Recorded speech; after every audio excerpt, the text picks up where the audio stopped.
Goûter la nouveauté. Sentir l'émotion. Toucher la passion.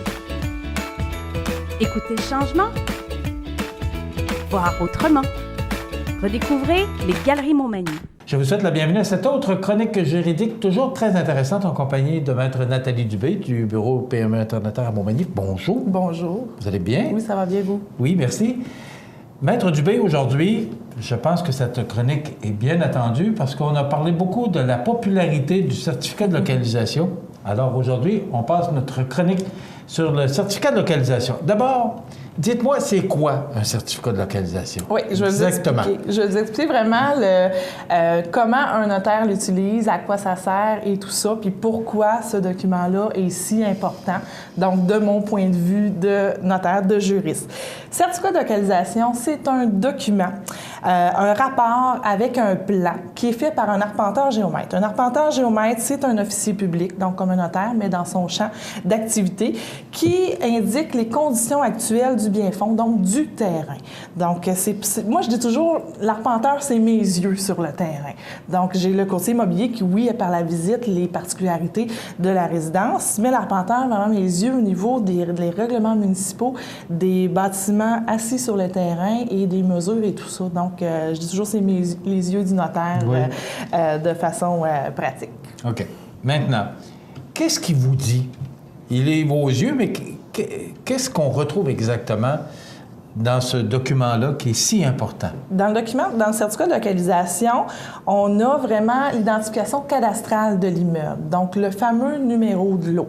Moi, je peux habiter au 73 Édouard-Montpetit, mais juridiquement, 73 Édouard-Montpetit, ça me dit rien. Moi, ce qui va me dire quelque chose, c'est le lot 3 291 483.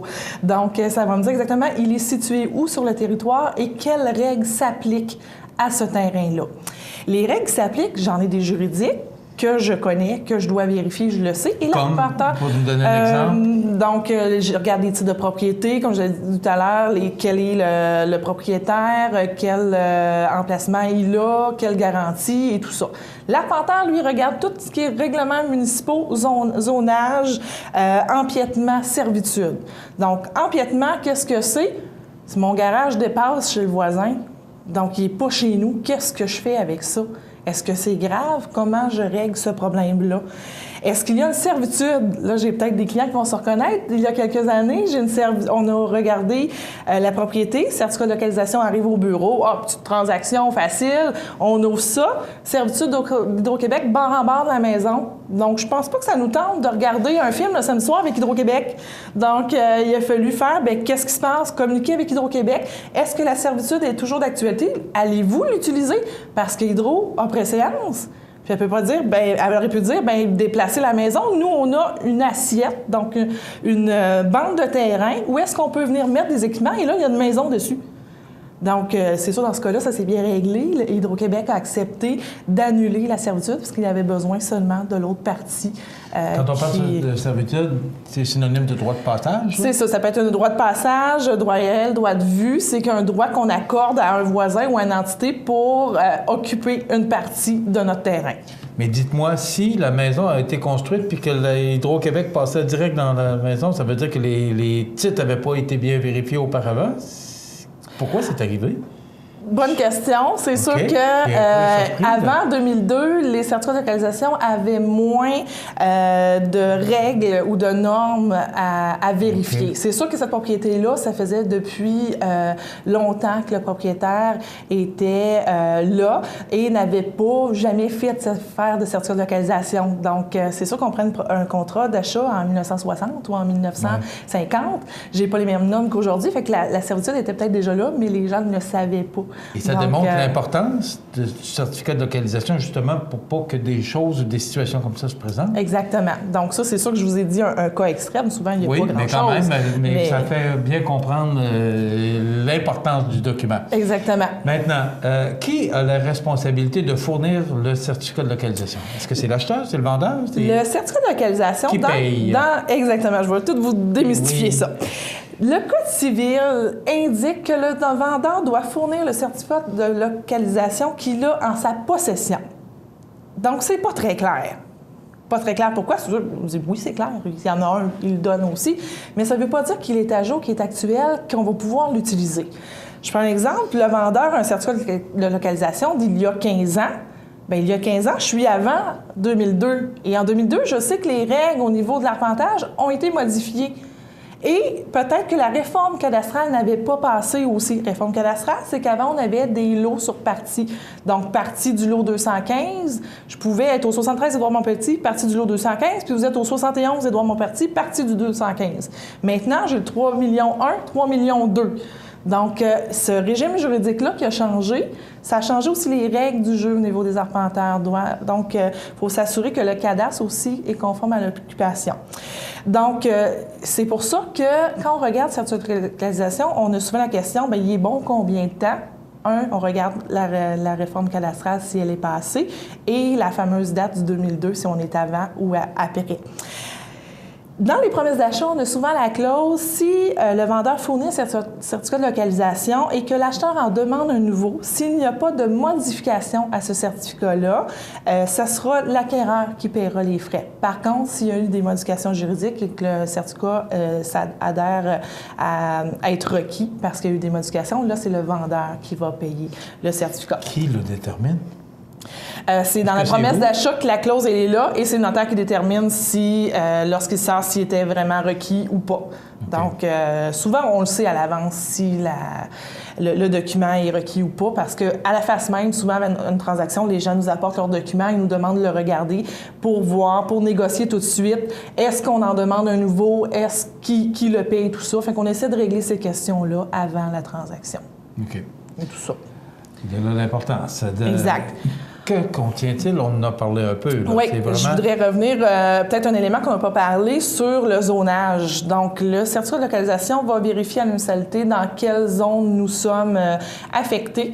Ça, c'est important parce que lorsque j'achète un terrain ou une résidence, souvent, le vendeur ne sait pas c'est quoi notre projet comme acheteur. Si moi, j'achète un terrain vacant, puis mon projet de construire une tour à bureau ou une tour de condominium, de condo, bien, il faut que j'ai vérifié le zonage avant. Parce que ce n'est pas la responsabilité du vendeur de faire en sorte que mon projet va se réaliser.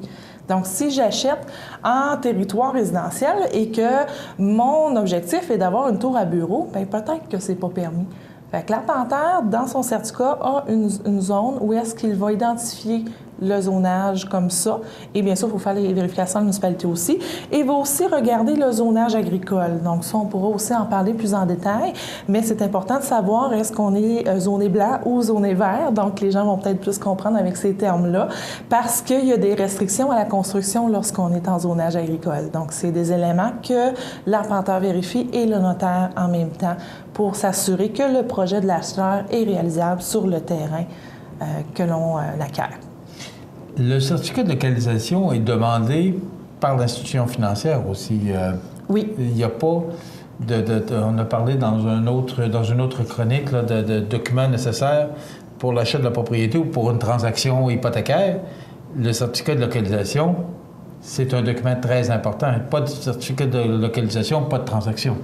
Surtout lorsqu'il y a un financement hypothécaire, parce que c'est vraiment une exigence, c'est obligatoire. Donc, dans une transaction, le certificat de localisation.